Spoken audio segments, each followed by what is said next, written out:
One Piece chapter 1090. So this should be my last week-to-week video for a bit because Oda's been week-to-week for a while, but now I think he's gonna get back into his more normal routine, which means that I will too with my batch reviews. Plus the live action is coming up and I'm really excited to talk about that. Lots of good stuff. Anyway, this chapter kicks off by reminding us that we're in a mystery plot. So I don't know why, but I just kind of assumed that as soon as we got back to the Straw Hats, we would immediately start getting answers. What happened while we were away? Tell me about Kuma's memories. Tell me how the Straw Hats got out of the situation that they were in where it seemed like they were being overpowered. Now they're on top. Tell me what happened with a bunch of things. I just thought a lot of answers would be coming immediately, but Oda immediately reminds me, no, we're doing a mystery plotline with this arc. It's not over. And while there's a part of me that doesn't love that because I want my answers, there's also part of me that appreciates that Oda is keeping the mystery going. So we re-arrive back on scene, everything has changed, and we still have to wait for a lot of slow unravelings. There's still a lot of mysteries for us to get answers to. Anyway, this chapter opens up with Luffy screaming his signature line into the snail phone, into the Din Din Mushi. Hello, this is Monkey D. Luffy, and I'm going to be the king of the pirates. I don't get tired of it. I don't get tired of it. It makes me so happy every time he does it. I love how stupid it is, so you always get the laugh because it's like, Luffy, that's not what you're talking to the elders. You're talking to, by your knowledge, the most powerful people in this world, and you're screaming at them that you're going to become the king of the pirates, as well as negotiating a hostage situation. The audacity of this child. We have Dr. Vegapunk. If you value your life, move your ships away from the shore. You're talking to the elders. You're talking to the most powerful beings in this world that you know of, and you're like, move or I'll kill you. I've got the hostage that you claimed I took. Sure, why not? I took him. I'll play into your narrative. That's just like, I love that so much. And then in the very next breath, the elders are like, and how many injured do you have? And he's like, oh, well, that one and that one. Like, I love that he's being so audacious, but then in the next breath, he's still Luffy, saying, easily being tricked into delivering more information. I also want to note that Robin, being the voice that corrects him, when usually Nami is the one that would smack him over the head and shout at him, or Sanji would shout at him. Usually the more loud corrective characters aren't the ones that do it. Instead, it's the one that's more quiet and oftentimes isn't inserting herself. And the elders recognize her voice. They say, oh, Robin is with you? That's Robin's voice? I think that matters. It's interesting to me that Robin is the one that spoke up when normally it would be someone else, and the elders took notice of her. Now, they then said, kill them all, none of them matter, the only things that matter are the things that we want from this island, and Robin wasn't in the lineup, so again, I could be projecting. That just seemed like a something. Also, Robin is badly injured, so again, we have more mysteries to be unraveled here. She was obviously in the basement with Chopper and whoever else she was with. So she must have been doing a lot of the legwork for whatever battle they got into. But this is another thing that I'm looking forward to getting a little bit more information on. I hope we're gonna get some sort of flashback or recounting. Maybe she'll just like say what happened and then Oda will show it while she says it. I would just like to see her in action. I just really, really love when she goes full force and we don't see it enough. I also love that Lucci is feeding information to the elders. I want that for him. I want another betrayal. I want him to continue to follow that nature and to follow that devotion that he has, because he said previously, okay, I'll fight alongside you, but that doesn't make us friends. This is just something that we have to do. And I personally wasn't a fan of that. I don't like him fighting alongside the Straw Hats. I don't love the role that he's played in this arc so far. So I want him to continue to be a backstabber and a betrayer because that's where he is the most interesting character, at least to me. So I like that he's still fulfilling that role, but I also wonder how that's going to continue to play out because the elders have made very clear that they don't value his life at all. Saturn is just saying, kill them all, I don't care. So I wonder if Lucci will continue to be loyal despite Saturn. I mean, not that he heard Saturn's what Saturn said about not caring about Cyberpol, but I am curious to see how things play out with Lucci, with having such a disloyal and uncaring commander for him.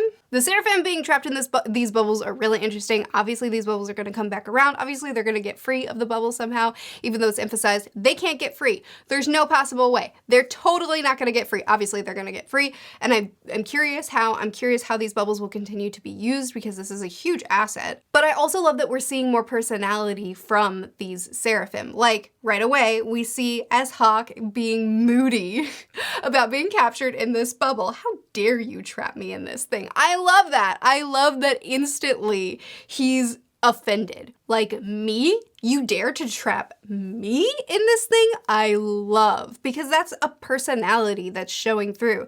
And follow that up with the fact that S-Snake is also showing free will, which I've been waiting for. I'm sure a lot of us have been waiting for since the beginning of this arc, because it was foreshadowed at the beginning of the arc that these experiments that are supposed to be subservient, that are supposed to be order followers, are actually showing free will. They are showing some sort of sentience. They are, well, not just sentience, free will. They're showing that they can disobey orders. And so then when we have these Seraphim introduced shortly after that, where they are these mindless, obedient machines, obviously they have to then display some sort of free will in a series that's all about freedom. So yeah, I've been waiting for this. So I'm super excited to finally get actual confirmation that S-Snake has a personality, that she has free will, that she disobeyed a direct order, that she did something that she wasn't supposed to do because Luffy asked her to, and that was enough. I also find it kind of comedic that we now have two boas simping after Luffy, both of which are going completely over his head, and one of the boas is too old for him, and one of the boas is too young for him. We just keep missing that mark in every possible category. I also find it interesting that Boa, it is her extreme love of Luffy, the original, the core Boa, the one that this Boa was taken from and modeled after. It's that Boa's extreme love for Luffy that kind of breaks her past this barrier of following orders and makes her personality and her free will shine through.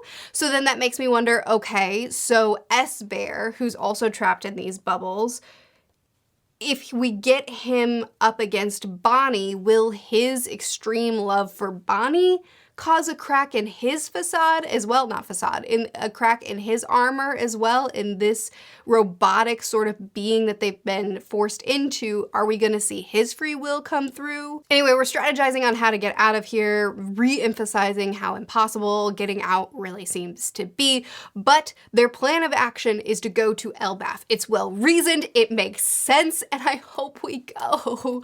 I know Oda has teased me before on where we're going next, but we all want to go to Elbaf. We all want to go there, not just get a flash view of it with Shanks and Kid, but we actually want to go. So are we going? I really, really hope so. I mean, we've got some unfinished business here in Egghead first, and I think that we have I think we've got a good chunk of Egghead left. Even though Kizaru is now here and it feels like in game of Egghead, I feel like there's still a lot of mysteries that Oda is intentionally still withholding from us. So I think he has quite a few chapters left in his plan. I could be wrong, but to me, I guess I'll put it this way. It would be pretty unsatisfying if we just had this confrontation and then moved on and didn't actually get any on-page visual, like actually exploring a few things that are still being withheld from us. So to me, it still feels like Oda has a lot of unraveling of this mystery that he still wants to do. It seems like he's intentionally withholding information from us because we're still doing the mystery thing. Speaking of which, Bonnie's acting weird. I'm not loving how Bonnie is acting in this chapter, so I'm gonna do some more projecting and I'm gonna say maybe there's a reason. She was crying all night long after seeing Kuma's memories, and now she's just fine. She was plotting against Vegapunk and now she's just fine. And she's kind of showing interest in Sanji, which, I mean, fine, sure, the glutton likes the cook, why not? But also Oda makes a point to make no woman be interested in Sanji, except for Pudding and Violet. I don't care. He makes a point to make sure that no woman has interest in Sanji, so when Bonnie was like, hey, that cook, he's He's kind of cool, eh? I was like, what? Hang on. What are we doing? What's this? Like, unrequited love. That's his thing. That's what Oda does. That's what he finds funny. So why? What? This is unprompted territory. So Bonnie's acting weird. Now, it could be a couple of things. It could be just that she's covering everything up. She's feeling a lot of feelings. She's trying to buck up and move forward. And so she's projecting a lot. And Luffy noticed, and Luffy, I don't know what to do with him because sometimes he's really emotionally intelligent and sometimes he really hones in when something's going on with someone and he calls them out and he tells them, say how you feel. Tell me the truth. He did it with Sanji and Whole Cake Island. He's done it a dozen times that we could list off. Sometimes Luffy is really perceptive and really emotionally intelligent and he'll call someone out and say how you feel. Tell the truth. And sometimes he can't see through a very simple disguise. He's very difficult to predict on how. So, but Luffy did notice, he did point this out. He did say, hey, you're acting weird, which I'm noticing too, but I do at least appreciate whether Oda is having Luffy do that as a sign, hey, something's off here, or this is just Luffy's emotional intelligence kicking in and he's like, hey, you need to talk about how you're feeling. You can't just stuff this down, which he's done before. Whatever reason Luffy has for calling out that Bonnie's acting weird, I appreciate at least that Oda is acknowledging, I know that Bonnie's acting weird. Don't worry, I'm doing this on purpose. So is he doing it because she's stuffing down her feelings and Luffy and she are gonna have a really great heart-to-heart? Or is he doing it because this is Devon, Blackbeard's crew member, impersonating her? Now, I know loads of other people have said this already, but my first thought when I saw Bonnie acting so weird was, who could be taking over her body right now? Because this does not feel like Bonnie. Now, it's been emphasized several times that the fortress is locked down, no way in, no way out. So I don't actually think that's what's happening, but he also emphasized these seraphim here, they're not getting out of these bubbles, and there's nothing in me that believes that they're not getting out of these bubbles. So why should I believe the fortress is in total lockdown and there's no way in and no way out, especially when there's someone on the crew that can teleport places? So I feel like that teleportation thing could easily be the loophole that they need to get their people inside of that impenetrable fortress. You know what I'm saying? So I don't know, I could see it going either way, mostly because this is still a mystery arc. That's what this arc is, it's the mystery arc. And Oda has made very clear to us that he's not done unraveling the mysteries by reintroducing us to the story with, okay, everything's changed and you don't know why or how, and I'm not going to tell you right up front. So he's already made it very clear that we're not done unraveling these mysteries. I'm not here to just give you the answers. We're still playing the mystery plotline. So with Lucci still betraying them, and now with this wild card of Devon, or however you say that name, being probably out there somewhere, we have the teleportation thing, like, I don't know. I'm not saying anything, I'm just saying everything. Anyway, Saturn has had several awesome lines in this chapter. First of all, which we've already kind of alluded to, with Saturn not caring about CP0's lives and just saying like, who cares, just whatever. But anyway, let's quote Saturn because he had awesome lines, and I really, really love that over the last couple chapters, Oda is just making the elders seem awesome. He's giving them really killer lines. He's making them seem ruthless and unfeeling and uncaring. He's making them being willing to do anything. It's hyping them up. They feel like worthy foes, not just old men who are serving Emu. They seem powerful, and I'm excited. But anyway, he's giving the elders some awesome lines these last few chapters. Here's a couple from Saturn. Think of human lives as nothing more than insects. They will always breed more to make up for any loss. That's so cold, and that's such a good villain line. Way to go, Oda. That was awesome. Then when Kizaru pushes back against Saturn, which we'll talk about, when Kizaru pushes back against Saturn and he tells him, quite frankly, I can, but a good friend of mine is defending Vegapunk below it. His response, so leap over him.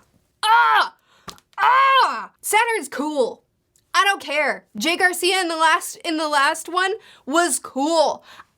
I'm still team Straw Hat. I'm just saying the elders are cool. They're coming off really well. Oda's doing a great job of making them really menacing, really unfeeling, and giving them awesome lines. Anyway, Kizaru, who up to this point really hasn't given any sort of pushback. He's just kind of done what's told.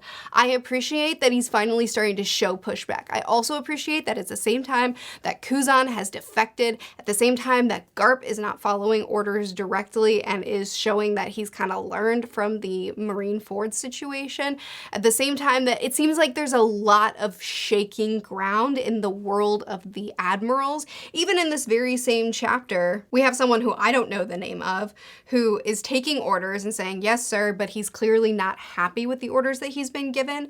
And then whenever Saturn says, think of humans as insects, there will always be more. Who cares? Their lives are worthless to me. His response is, yes, sir, in this sort of dejected way. There's just been a lot of emphasis lately on people who are following orders of the elders very reluctantly, people who aren't happy with the ruling that they're given, and sometimes they're following unhappily, sometimes they're just walking away. And I like that. I like that at a time when we're building up to the powers that be and the structures that be they're going to be taken down. We're seeing the crumblings happening early on.